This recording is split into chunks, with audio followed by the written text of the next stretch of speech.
I never imagined I'd be here, standing in the middle of my kitchen, questioning my thoughts about someone I've known since he was a teenager.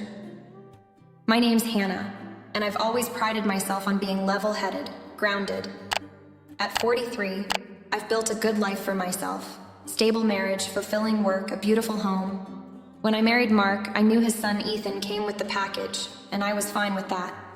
Ethan was this lanky, awkward 17-year-old then, all sharp elbows and messy hair. He barely made eye contact with me at first, more preoccupied with his phone or video games than anything else. I played the polite stepmom role, kept my distance, and didn't think much of it. He was just a kid. But now, Ethan's 21 and everything about him feels different. It hit me slowly, like a faint buzz that grows louder when you're trying to ignore it. He came home from college a few weeks ago for the summer, and I swear, when he walked through that door, I barely recognized him. The boy I remembered was gone, replaced by someone taller, broader, more confident in how he carried himself. His voice had this deep, calm tone that caught me off guard, and there was a quiet strength in his movements. His once scruffy jawline was now sharp and defined, shadowed by a beard he kept perfectly trimmed. And those eyes, God, those eyes. They've always been blue, but now there's something piercing about them, the way they seem to notice everything without giving much away. I caught myself staring more than once, my mind on things I had no business thinking about. Like how his t-shirts stretch across his shoulders, or the way his arms flex when he's carrying something heavy. It's the kind of thing you'd notice about someone at the gym, not the person you're supposed to think of as family. I told myself I was imagining it, that it was harmless, that noticing how much he's grown is just part of being a stepmom to a kid who's becoming an adult. But then there was the moment that shook me. It was a Saturday morning, and Mark had left early for a golf game with his friends. I was in the living room reading when Ethan walked in from a run. He was shirtless, his skin glistening with sweat, and his hair was tousled in a way that made him look effortlessly put together. "Morning," he said casually, grabbing a water bottle from the kitchen. I tried to keep my eyes on my book, but they betrayed me, flicking up for just a second too long. He caught me. "Everything okay?" he asked, a faint smirk tugging at the corner of his mouth. "Fine," I said, my voice coming out sharper than I intended. I could feel the heat creeping up my neck as I buried my face back in the pages. He didn't say anything else, just took his water and headed upstairs. But I sat there for a long time after he left, staring blankly at the same paragraph, my pulse racing. What was wrong with me? This was Ethan, who used to track mud into the house and leave his socks everywhere. Ethan, who still called me Hannah instead of anything remotely familial, which suited me just fine. Ethan, who now looked less like the boy I remembered, and more like someone I would have noticed long before I met Mark. I shook my head, trying to push the thought away. It wasn't real, just some fleeting, ridiculous observation. But deep down, I knew it wasn't going away. And the more time I spent around him, the harder it became to ignore. That evening started like any other. Mark had left on a business trip early that morning, leaving Ethan and me alone in the house. It wasn't unusual. Mark traveled often for work, and Ethan was typically too busy with his own plans to be around much. But tonight was different. He had stayed home, claiming he needed to catch up on coursework. I didn't think much of it, though I did notice how quiet the house felt with just the two of us. After dinner, I decided to clean up the kitchen while Ethan disappeared upstairs. It was late summer, and the heat even as the sun dipped below the horizon. I opened a bottle of wine, poured myself a glass, and tried to shake off the strange tension that had been creeping into my thoughts lately. The kind that made me hyper-aware of Ethan's presence in the house. The glass slipped from my hand as I reached for the dish towel. It hit the counter and toppled, red wine spilling everywhere before I could catch it. "Damn it," I muttered under my breath, grabbing the towel to mop up the mess. I was so focused on cleaning that I didn't hear Ethan come down the stairs until his voice broke the silence. "You okay?" he asked, his voice calm, a little amused. I looked up, startled. He stood in the doorway, barefoot, wearing nothing but a pair of athletic shorts. His hair was damp and his skin glistened faintly from what I assumed was a post-workout shower. I froze for a moment, my eyes catching on the curve of his shoulders, the definition in his chest. Yeah, I stammered, feeling my face heat up. Just a little spill, nothing major. He stepped into the kitchen, crossing the room in a few easy strides. Let me help. It's fine, I said quickly, but he was already reaching for another towel, crouching down to clean the floor. His proximity made me suddenly, painfully aware of how small the space felt. The faint scent of his body wash, something clean and woodsy in the air. We worked in silence for a moment, the sound of the cloth against the floor the only thing breaking the stillness. I caught myself glancing at him again, noticing the way his muscles flexed as he moved. It was innocent enough, or at least that's what I told myself. But my stomach twisted in a way I couldn't ignore. You don't have to do this, I said finally, my voice softer this time. He looked up at me, his blue eyes steady. It's no big deal, he said with a small smile. Besides, I couldn't let you handle all this alone. The way he said it, so casual, so genuine, made my heart skip a beat. I laughed nervously, standing up and tossing the soaked towel onto the counter. Well, thanks. I appreciate it. Ethan straightened, his height suddenly more imposing in the confined space of the kitchen. He stood there for a moment, looking at me like he wanted to say something. I felt that strange electric pull again, the kind I'd been trying so hard to ignore. Do you want a glass? I asked, nodding toward the half-full bottle of wine on the counter, desperate to shift the mood. He shook his head, his lips curving into a faint smirk. I'm good. Not much of a wine guy. Figures, I said, forcing a lightness into my voice. More of a beer guy, huh?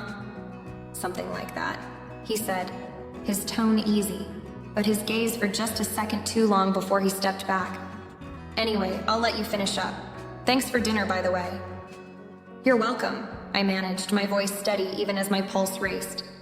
He turned and walked out of the kitchen, leaving me standing there alone, staring at the mess we'd just cleaned. I pressed my hands to the counter, trying to steady myself. It was nothing, I told myself, just an innocent moment, a glance. But as I listened to his footsteps fade up the stairs, I knew I was lying to myself. Something had shifted between us tonight, something I couldn't quite name, and no matter how much I wanted to brush it off, I couldn't shake the feeling that Ethan had noticed it too. Over the next couple of weeks, things between Ethan and me were complicated. I couldn't deny that something had changed, even if I didn't want to admit it. Every time he was around, I felt that strange, unspoken tension simmering just beneath the surface. I tried to stay focused, keeping myself busy with work, house chores, and the small things that made life feel normal. But it was impossible not to notice the subtle shifts in our interactions. Ethan had always been a quiet, reserved guy. But now there was something different about him, something almost magnetic. It wasn't just the way he looked, though that was hard to ignore. It was the way he moved, the way he carried himself with a quiet confidence that I hadn't seen before. He no longer seemed like the boy I had met years ago, but like a man who was far too aware of his own attractiveness and strength, and yet somehow, still entirely unaware of the effect he had on me. It started with little things, moments that I tried to brush off as insignificant but never could. His presence in the room felt heavier now. Sometimes, I'd catch him glancing at me from across the room, his eyes a second longer than necessary, and my stomach would do this strange little flip. Other times, when we were in the kitchen together, he'd stand just a little too close, brushing against me as he reached for something on the counter. The first time it happened, I told myself it was an accident. He didn't mean to touch me like that, I reasoned. He was just reaching for a glass, and I was standing too close. But when it happened again, and again, it became clear that it wasn't by accident. He was doing it on purpose. And when he caught my eye afterward, his expression unreadable, it was as if he was daring me to acknowledge it, to acknowledge him. I started to feel like I was walking a tightrope, my emotions teetering on the edge of something I couldn't control. My mind told me to push it all aside, to forget about how my pulse quickened every time Ethan looked at me. But my body seemed to have other ideas. I found myself noticing him in ways I hadn't before. His broad shoulders, the way his t-shirts clung to his chest, the slight roughness of his voice when he spoke. The little things that, once I would have considered insignificant, now felt like a constant pull on my senses. One evening after dinner, we were sitting on the couch watching TV. Mark had gone to bed early, and it was just Ethan and me. The room was quiet, except for the low hum of the television, and I could feel the air between us thick with unspoken words. Every time I glanced over at Ethan, he seemed to be looking at me, but when our eyes met, he quickly looked away. I knew he could feel it too, the shift between us, even if neither of us said anything about it. And then, one afternoon, it happened again. He came into the living room, just having finished a workout, wearing nothing but gym shorts and a towel draped over his neck. The way the muscles in his arms flexed as he moved, the way his chest rose and fell with each breath. Every movement seemed deliberate, as if he knew I was watching him. I couldn't help it. My eyes followed him across the room, drawn to him like a magnet. When he turned to look at me, I quickly looked away, pretending to focus on something else. But I could feel his eyes on me, and I knew he was waiting for me to acknowledge it, waiting for me to make the first move. And for a moment, I was torn. For a moment, it felt like the world around us had stopped. My heart raced in my chest as I tried to force myself to focus on anything other than him. But it was impossible. Everything about him seemed to pull me in closer. The way he carried himself, the way his presence filled the room. The tension between us was growing stronger, harder to ignore. I tried to brush it off, tried to tell myself it was all in my head, but deep down I knew it wasn't. Ethan wasn't just my stepson anymore. He was a man, someone I couldn't stop noticing, someone who seemed to notice me too. And the more I tried to pretend that nothing had changed, the more I realized that it was all I could think about. I knew I had to pull back. I had to ignore these feelings, these thoughts that seemed to invade my every waking moment. But I didn't know how to do that. How could I push away something so strong, so undeniable, when it felt like every glance, every accidental touch was pulling me closer? How could I keep pretending like everything was fine when everything between us had changed? Each day that passed, the tension between us built, and I knew it was only a matter of time before something would happen, before one of us would cross the line. And when that moment came, I wasn't sure I'd be able to stop it. Late one night, after the house had gone quiet and the only sound was the soft rustling of leaves outside the window, I stepped out onto the porch, hoping the cool night air would clear my head. Mark had been gone for 2 days, on a business trip, and while I usually enjoyed the solitude, tonight it felt different. The house was too still, too quiet.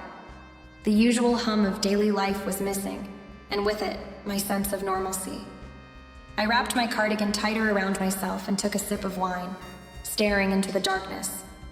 That's when I heard footsteps on the porch. I didn't have to look up to know it was Ethan. He had a way of moving that made him impossible to miss, even in the dead of night. Slowly, he stepped into view, his broad frame outlined by the dim porch light. For a moment, we just stood there, not speaking, not moving. I could feel the air between us crackling with an intensity that seemed to grow stronger with each passing second. He stood a little closer than usual, and I could smell the faint scent of his cologne, mixed with the fresh outdoorsiness of the evening. "Can I join you?" he asked, his voice low and hesitant, almost as if he was waiting for permission. I nodded, trying to force myself to be casual, to not acknowledge the sudden flutter in my chest. "Of course." He sat down next to me, but there was something different in the way he moved, like he was unsure of where to place himself. The space between us felt smaller than before, as if our bodies were both magnetized, pulling us together without us even trying. I took another sip of my wine, my hand trembling slightly as I brought the glass to my lips. Ethan didn't say anything at first, just stared out into the night, his expression unreadable. The silence stretched on, but it wasn't uncomfortable. It felt the kind of silence that existed only between two people who knew too much about what was happening, but were too afraid to speak it aloud. Finally, Ethan broke the silence. His voice was soft, but there was an undeniable intensity behind his words. "I've been thinking a lot, about everything," he said, his eyes still fixed on the darkness ahead. "About you, about us." The way he said it made my heart skip a beat. The casualness of his tone couldn't disguise the weight of what he was saying. I turned my head to look at him, trying to read his face, but his expression remained steady, giving nothing away. He was good at hiding what was really going on inside his head. I know this probably isn't the right thing to say, but he paused, as if weighing his words. I've always admired you, but lately I've been seeing you in a different way. My breath caught in my throat. The air felt thick now, suffocating almost, as if the words between us had created an invisible wall that I couldn't climb. I wanted to say something. Anything. But my mind was racing, my thoughts tangled up in a mess of confusion and desire. The last thing I should be doing right now was encouraging this. I shouldn't even be entertaining it. But here we were. I don't know what you mean, I said, trying to keep my voice steady, though it cracked a little at the edges. My heart was pounding, my pulse racing. Ethan turned his head to face me, his eyes locking onto mine, intense and unblinking. I see you differently now, he said softly. Not just as my stepmom, but as you, as a woman. Someone who I can't stop thinking about. The world seemed to stand still. His words hung in the air, thick and heavy, and for a long moment neither of us moved. I wanted to say something that would make him understand how wrong this was, how dangerous it was for both of us. But the words wouldn't come. Instead, I just stared at him, trying to find some semblance of control, trying to make sense of what was happening between us. Ethan didn't wait for me to say anything. Slowly, he leaned in, his face just inches from mine, his breath warm against my skin. His lips hovered near mine, and I could feel the tension building between us, an electric in the air that made everything inside me tremble. For a second, I thought he was going to kiss me, and I didn't know how I would react if he did. But before anything could happen, I pulled back, my heart pounding in my chest. I stood up quickly, my legs unsteady beneath me, and looked at him with a mixture of fear and confusion. No, Ethan, I whispered, my voice trembling. We can't do this. This isn't right. You're my stepson. Ethan looked at me, his eyes dark with emotion. He didn't say anything, but I could see the hurt in his gaze. I could feel it in the way he looked at me, like he was waiting for me to give him some kind of permission, to make everything okay. But I couldn't. I couldn't let this go any further. I had to stop it now before it went any deeper, before either of us got lost in something that would destroy everything. My mind was screaming at me to stay strong, to walk away, and somehow, I did. I'm sorry, I whispered again, my voice breaking. I can't let this happen. Ethan didn't speak, didn't move. He just stayed there, watching me as I walked back inside the house, the weight of his gaze on me long after I closed the door behind me. And as I stood there, heart racing, I knew one thing for certain. Things between us would never be the same again. The days that followed were a blur of confusion and guilt. I couldn't look at Ethan the same way, couldn't even speak to him without feeling the weight of what had almost happened between us. Every time our paths crossed in the house, my stomach tightened, and I found myself avoiding his gaze, my mind constantly replaying the moment on the porch, the kiss that didn't happen, the words that we'd both said, and the way he had looked at me, like he wasn't sure whether he was hurt, angry, or just lost. I couldn't tell, but I knew one thing for sure. It was all I could think about. I couldn't shake the feeling of his presence, like a shadow that followed me wherever I went. I would catch myself glancing at him when I thought he wasn't looking, studying the way his jawline seemed sharper now, the way his body had filled out, his posture, his mannerisms. They all screamed man now, not the young boy I had known all these years, and I hated that I noticed it, hated that I couldn't stop noticing him. But I tried to push it down, tried to focus on anything else. Mark had come back from his trip, and I felt a fleeting sense of relief.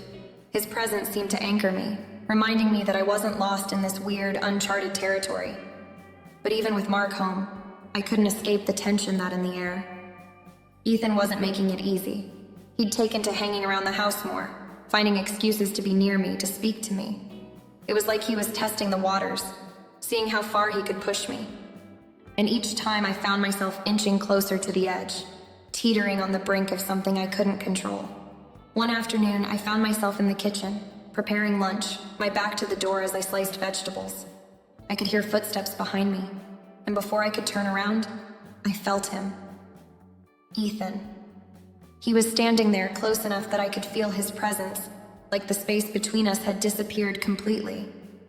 I didn't know how long he'd been standing there, but I could sense that he was waiting for something, waiting for me to make the next move. "Can we talk?" he asked, his voice low but insistent. I paused for a moment, trying to steady my nerves, to calm the frantic beat of my heart. I could feel the tension building in my chest, making it hard to breathe, but I didn't want to seem weak. I had to stay strong. I had to stay in control. I set the knife down and turned to face him. His eyes were darker than usual, almost as if he had been waiting for this moment, waiting for me to acknowledge what had been hanging in the air between us for days now. He didn't look nervous or uncertain. He looked determined, like he had made up his mind, and nothing was going to stop him. "I don't know what to say, Ethan," I said, my voice trembling slightly, betraying the calm I was trying to project. "I told you. What happened? It can't happen again. It's not just about us. It's about everything we have here. About your dad. Our family. I get it," he replied quickly, though there was a tightness in his voice. "But it's not that simple, is it?" I shook my head, trying to maintain control, but my emotions were starting to overwhelm me. "It has to be, Ethan. It has to be simple." I stepped back, crossing my arms over my chest, trying to shield myself from the intensity of his gaze. "I can't let this destroy everything. Not for us. Not for your dad." Ethan took a step forward, his voice dropping even lower, almost a whisper now. "I can't stop thinking about you, Hannah. I can't pretend that what we feel doesn't exist. It's real. It's not something I can just ignore." I looked at him, my heart aching. I wanted to reach out to him, wanted to tell him I understood, that I wasn't as strong as I was pretending to be. But I knew I had to be strong, for both of us. "We don't have a choice, Ethan.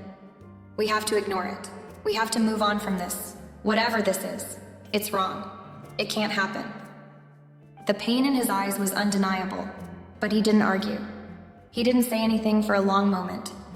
He just stood there, looking at me like he was trying to understand, like he wanted something from me, something I couldn't give. Finally, he let out a long sigh and nodded, the hurt clear in his expression. "I don't know if I can just forget about this, but I'll try.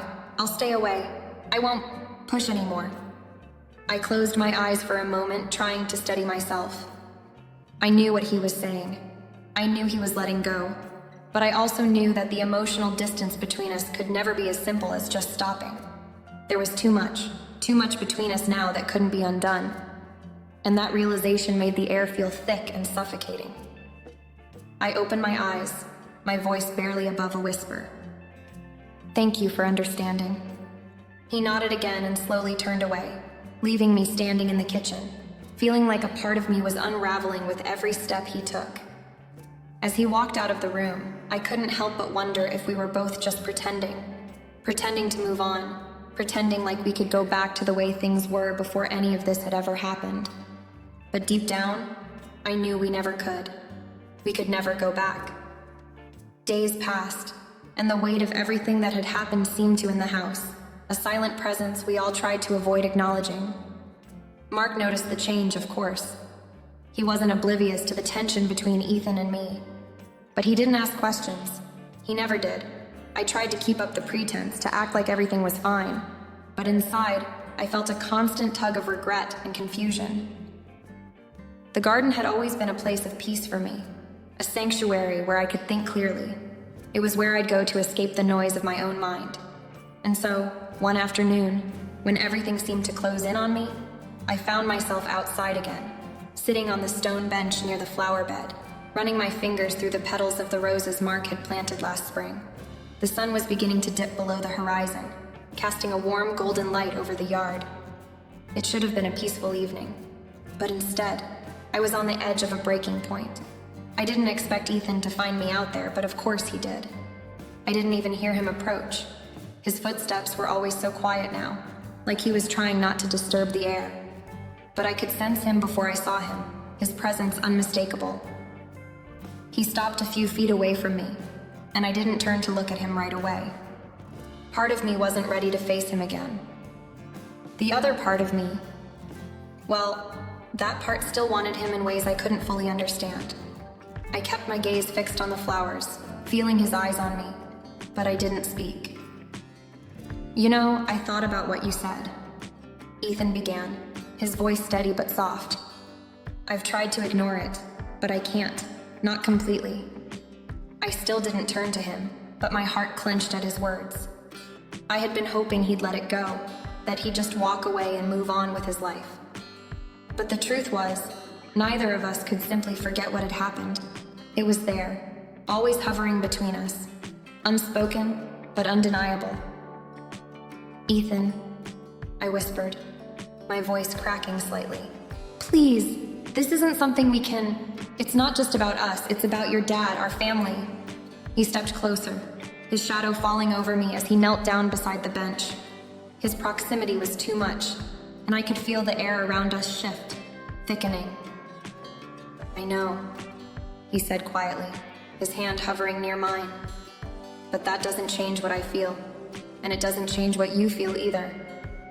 I shook my head, a tear slipping down my cheek before I could stop it. You don't understand. I can't do this to him, Ethan, to Mark. We can't destroy everything because of this. For a moment, neither of us spoke. I could hear the sound of a distant bird calling, the rustling of leaves in the evening breeze. Everything around us was so still, but inside I was falling apart. I didn't want to lose Ethan, not really. But I knew if I let this continue, it would destroy everything I had worked for, everything I had with Mark. I couldn't risk that. I couldn't betray the one person who had always been there for me. Finally, Ethan spoke again, his voice almost a whisper. I know, I get it, but it's still real. And I don't think either of us will ever forget this, no matter how hard we try. I didn't respond immediately. My mind raced, my heart torn between what was right and what I wanted. But deep down, I knew the only choice was the painful one, the one that would leave us both broken, but safe. I'm sorry, I said quietly, my voice barely audible. I'm sorry for everything. Ethan didn't say anything for a long time. He didn't have to. His eyes, filled with a mixture of hurt and understanding, spoke louder than any words could. After a moment, he stood up and stepped back, his gaze on me for just a beat longer than I could handle. Maybe one day we'll understand, he said softly. But right now, I think we both need to walk away from this.